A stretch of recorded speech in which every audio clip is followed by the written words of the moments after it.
Mark సువార్త 2వ అధ్యాయము 1వ వచనాన్ని మనం చదువుకుందాం. కొన్ని దినములైన పిమ్మట ఆయన మరలా కపెర్నహూములోనికి వచ్చెను. ఆయన ఇంట ఉన్నాడని వినవచ్చినప్పుడు అనేకులు కూడి వచ్చిరి కనుక. ప్రియమైనటువంటి వారులారా, నిజానికి గమనించినట్లయితే కపెర్నహూము యేసు ప్రభు యొక్క సేవా కేంద్రం. అది ప్రభు యొక్క సేవా కేంద్రము కాకముందు ప్రభు ఏం చేశాడంటే మొదటిసారి కపెర్నహూము అనేటువంటి ప్రాంతానికి వెళ్ళినాడు. అయితే ఇప్పుడు 2వ అధ్యాయం 1వ వచనం చెబుతుంది యేసు ప్రభు మరల కపెర్నహూమునకు వెళ్ళినట్లుగా దేవుని యొక్క వాక్యంలో మనం చూస్తున్నాం. పరిశుద్ధాత్మ దేవుని యొక్క తలంపులను బట్టి చూస్తే ప్రభు అయినా ఒక దైవ సేవకుడైనా తాను వెళ్ళిన స్థలానికి మళ్ళీ తిరిగి వెళ్ళాలండి. తాను వెళ్ళిన స్థలానికి వెళ్ళి మళ్ళీ అక్కడ వాక్యం చెప్పడం ప్రభు యొక్క చిత్తం.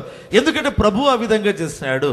యేసు మరల ఎందుకు ప్రభు వెళతా ఉంటాడు అంటే తన యొక్క పరిచర్యలో ఎక్కడెక్కడైతే వాక్యపు విత్తనాలు విత్తడం అనేది జరిగిందో, పరిశుద్ధాత్మ కార్యాలు జరగడం అనేటువంటిది జరిగిందో, ప్రభుకు ఒక కోరిక ఏదంటే మళ్ళీ ఆ చోటికి వెళ్ళాలి, వెళ్ళి మరికొన్ని గొప్ప కార్యాలు చేయాలి. ప్రభు యొక్క చిత్తం ఏంటంటే ఆ చోటికి వెళ్ళిన తర్వాత ఒకవేళ గతములో తన ద్వారా పట్టబడినటువంటి వారు బలపరచబడాలా, లేకపోతే వారు ఏ విధంగా ఉంటున్నారు. ఎప్పుడు కూడా ప్రియమైన వారులారా, సేవ అనేటువంటిది ఏదంటే ఎదుటి వ్యక్తి గాని మనము కాదండి.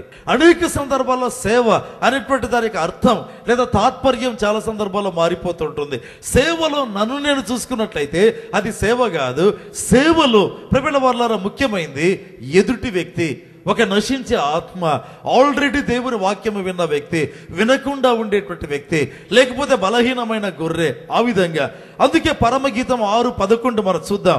లోయలోని చెట్లు ఎట్లున్నవో చూచుటకు ద్రాక్షావల్లులు చిగిర్చెనో లేదో, దాడిమ వృక్షములు పూత పట్టినో లేదో చూచుటకు నేను అక్షోట వృక్ష ధ్యానమునకు వెళ్ళి తిని తెలియకే నా జనులలో గనులకు వారి రథములను నేను కలుసుకొంటిని. ఈ భాగంలో గమనించినట్లయితే ఆ యొక్క పరమగీతంలో కనిపించేటువంటి మాట లోయలోని చెట్లు ఎట్లున్నవో చూచుటకు అనేటువంటి మాట చూస్తున్నాం. అనేక రకాలుగా దీన్ని ధ్యానించవచ్చు ప్రియమైన వాళ్ళారా. అంటే ఆల్రెడీ లోయలో చెట్లు ఉన్నాయి అనేటువంటి సంగతి వ్యక్తికి తెలుసు. అవి ఎలాగుంటున్నాయి? ఎదుగుతుంటున్నాయా, ఎదగకుండా ఉంటున్నాయా? ఫలిస్తున్నాయా, ఫలించకుండా ఉంటున్నాయా? పుష్పిస్తున్నాయా, పుష్పించకుండా ఉంటున్నాయా? విత్తనము మొలకెత్తినప్పటి నుంచి అదే దశలో ఉందా, లేకపోతే ఎదుగుతూ ఉందా? ఏ విధంగా ఉంది? ప్రియమైనటువంటి వారులారా, కనుక ఆ యొక్క వృక్షోద్యానానికి వెళ్ళినట్లుగా దేవుని వాక్యంలో చూస్తుంటున్నాం. మరి ఒక అర్థం చూస్తే లోయలోని చెట్లు అనేటువంటి మాటను చూస్తుంటున్నాం. క్రైస్తవ జీవితం లోయ అనుభవాలండి. క్రైస్తవ జీవితం మైదానపు అనుభవాలు. బైబిల్లో గమనిస్తే నేను షారోను పొలములో పోయి పుష్పము వంటి దానను అనేటువంటి మాట చూస్తాం. షారోను పొలం అనేటువంటిది ఒక సారవంతమైనటువంటి పచ్చిక మైదానం. విశ్వాస జీవితం వాక్యములో ఎదుగుచుండగా ప్రియమైనటువంటి వాళ్ళారా, షారోను మేత పొలముల అనుభవం కలిగినటువంటి వ్యక్తిగా ఉంటారు. మరి ఒక అనుభవం క్రైస్తవ జీవితంలో ఏంటంటే లోయ అనుభవం అండి. ఒక విధంగా తన జీవితంలో బాగా కృంగిపోయినటువంటి పరిస్థితులు, బాగా భంగపడిపోయినటువంటి పరిస్థితులు. అందుకే బైబిల్లో ఒక చోట వ్రాయబడింది కదా, ఆకోరు లోయను నేను నిరీక్షణ ద్వారంగా చేస్తాను అనేటువంటి మాట. అంటే నిరీక్షణ లేకుండా ఉండేటువంటి ఒక లోయ ఉంది. ఆ లోయలో ఒక వ్యక్తి ఉంటున్నారు, లేకపోతే ఆ లోయలో ఒక కుటుంబం ఉంది. అవును ప్రియమైన వాళ్ళారా, పరిచర్యలో ఒక భాగం ఏంటంటే లోయలో ఉండే చెట్లు ఎట్లా ఉంటున్నాయి? ఏమైనా వాడిపోతున్నాయా? నిరీక్షణ పోగొట్టుకుని వాడిపోతున్నాయా? ఉండేటువంటి కాస్తంత విశ్వాసం లేకుండా అది కూడా తొలగిపోతుందా? అసలు ఏంటి వాళ్ళ పరిస్థితి తెలుసుకునేదానికి నేను అక్షోట వృక్షోద్యానానికి వెళ్ళి తిని అనేటువంటి మాట.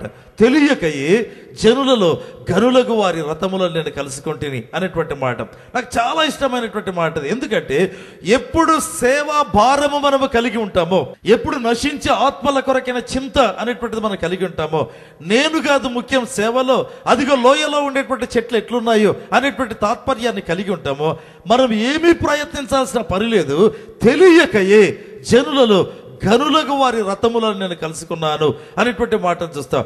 గనులను కలుసుకున్నట్లుగా వ్రాయబడలా, రథములలో ఉంటారు కదా, రథములను కలుసుకున్నారట. అంటే ఇతడు ఏదో లోయలోని చెట్లు ఎట్లున్నాయో చూసేదానికి వెళుతుంటే ఎదురుగా తను వెతకని రథములు వస్తూ ఉంటున్నాయి. అంటే గొప్ప గొప్ప వారంతా ఈ వ్యక్తి దగ్గరికి వస్తుంటున్నారు, ఈ వ్యక్తికి తటస్థపడతా ఉంటున్నారు. పరిచర్యలో ఒక భాగం ఏంటంటే ప్రియమైనటువంటి వారులారా, ఎప్పుడైతే నశించే ఆత్మల పట్ల చింత కలిగి ఉంటామో మనకు తెలియకుండానే గొప్ప వారితో, గనులతో, ప్రముఖులు అనబడినటువంటి వారితో పరిచయాలు ఏర్పడడం ప్రారంభిస్తాయి. బైబిల్లో గమనించినట్లయితే దేవుని చేత వాడబడినటువంటి దైవ సేవకులు లేదా ప్రవక్తలు ఉంటున్నారు. వాక్యాలు చూసినట్లయితే సమూయేలు కింగ్ మేకర్ అండి, అంతే. సమూయేలు మామూలు వ్యక్తి కాదు, రాజులను నియమించేటువంటి వాడు. సౌలును నియమించినాడు, తర్వాత దావీదును నియమించినాడు. సమూయేలు యొక్క పరిచర్యలో రాజులు అపాయింట్ అవుతుంటున్నారు అంటే అతను ఎంత ప్రభావవంతమైనటువంటి ప్రవక్తను మనం ఊహించవచ్చు.